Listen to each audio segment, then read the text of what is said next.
बिस्मिल्लाहिर्रहमानिर्रहीम।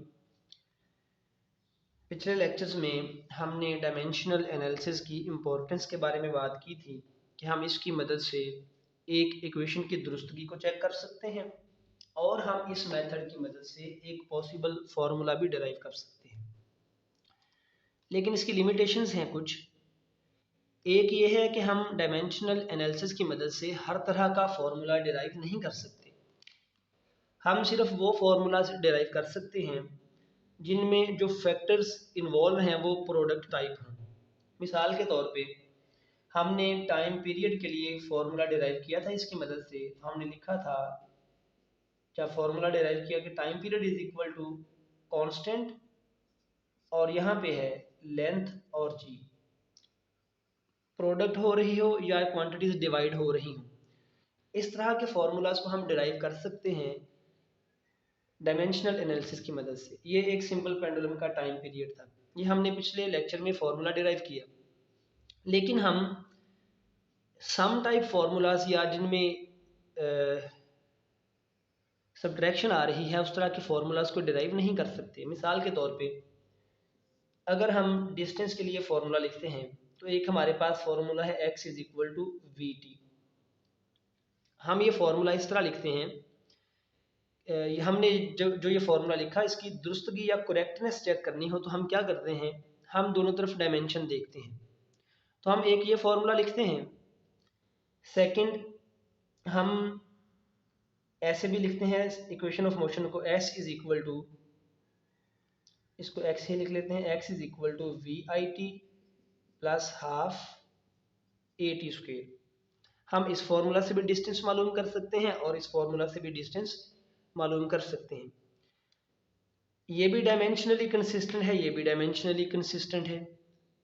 तो इस तरह का फार्मूला जब हमने डिराइव करना है तो हमें ये तो मालूम होगा कि इन फैक्टर्स पे क्वांटिटी डिपेंड करती है, वो मल्टीप्लाई या डिवाइड हो रहे होंगे। यहाँ पे इसकी डायमेंशन भी सेम है, इसकी डायमेंशन भी सेम है, आगे और फैक्टर्स भी हो सकते हैं जो कि सेम डायमेंशन रखते हों। तो हम इस तरह का फार्मूला डायमेंशंस की मदद से डिराइव नहीं कर सकते। हम देखेंगे जी x किन किन फैक्टर्स पे डिपेंड करता है, तो हम वो फैक्टर्स अगर लिख भी लें, उनकी डायमेंशन सेम आ रही हो जैसे x की है, लेकिन मे बी उनके अलावा कोई और तरह का फैक्टर भी हो जिस पे ये डिपेंड कर रहा है, प्लस कोई और तरह का फैक्टर भी हो सकता है। क्योंकि जब हम क्वांटिटीज़ को सम करते हैं तो हम ऐसी क्वांटिटीज़ को सम करते हैं जिनकी डायमेंशन सेम होती हैं। तो यहाँ पे और भी क्वांटिटीज़ हो सकती हैं। तो ये जो हमारा एक मेथड है कि दोनों तरफ डायमेंशन सेम होनी चाहिए, इसकी मदद से हम ये तो देख सकते हैं कि अगर दोनों तरफ डायमेंशन सेम है तो इक्वेशन करेक्ट है। या हम इसको इस तरह कह लेते हैं, अगर हमारा फॉर्मूला दुरुस्त है तो दोनों तरफ डायमेंशंस लाजमी सेम होंगी। लेकिन अगर दोनों तरफ डायमेंशंस सेम हैं तो इसका ये हरगिज़ मतलब नहीं होगा कि हमारी इक्वेशन लाजमी तौर पे दुरुस्त है। ये लिमिटेशन है इस डायमेंशनल एनालिसिस की। हम इसकी मदद से ये तो चेक कर सकते हैं कि अगर एक फार्मूला दुरुस्त है तो उसकी दोनों तरफ डायमेंशंस लाजमी सेम होनी चाहिए। लेकिन अगर दोनों तरफ डायमेंशन सेम है तो ये ज़रूरी नहीं है कि हमारा फार्मूला भी दुरुस्त हो। तो इस तरह के फार्मूला में एक ये खामी आ जाती है। तो हम सिर्फ प्रोडक्ट टाइप फार्मूलाज ही डायमेंशंस की मदद से डिराइव कर सकते हैं। और सेकंड बात ये है, सेकंड लिमिटेशन ये है कि जब हमने ये टाइम पीरियड के लिए फार्मूला डिराइव किया था तो ये जो कांस्टेंट था, क्योंकि डायमेंशंस कांस्टेंट की जो डायमेंशन है वो नहीं होती, कांस्टेंट्स डायमेंशन लेस होते हैं।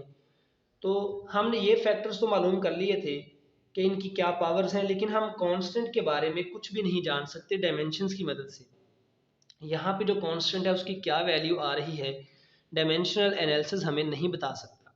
तो जब भी हम एक फार्मूला डिराइव करेंगे डायमेंशंस की मदद से, हम वो फिज़िकल क्वांटिटीज़ तो लिख लेंगे, निकाल लेंगे जिन पे कोई टाइम पीरियड या कोई और चीज़ डिपेंड करती है, लेकिन कांस्टेंट की क्या वैल्यू है ये हम डायमेंशंस की मदद से हरगिज़ फाइंड नहीं कर सकते। तो ये कांस्टेंट की वैल्यू फिर हमें एक एक्सपेरिमेंट से ही फाइंड करना पड़ती है। तो ये दो लिमिटेशंस हैं, मैं फिर से रिपीट कर दूं। एक ये कि हम डायमेंशंस की मदद से कांस्टेंट की वैल्यू नहीं निकाल सकते। दूसरा ये कि हम डायमेंशंस की मदद से प्रोडक्ट टाइप फार्मूलाज डिराइव कर सकते हैं, सम टाइप या सब्ट्रैक्शन टाइप फार्मूलाज को डिराइव नहीं कर सकते।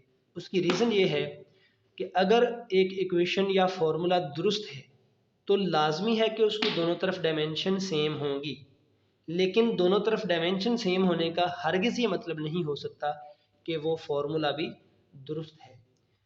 इसको मैं इससे अगले लेक्चर में एक एग्जांपल के साथ एक्सप्लेन करूँगा कि एक फार्मूला की डायमेंशन तो दोनों तरफ सेम हो सकती हैं, लेकिन वो फार्मूला में भी एक्यूरेट ना हो, दुरुस्त ना हो, वो फार्मूला वैलिड ना हो। तो ये हम इससे अगले लेक्चर में देखते हैं।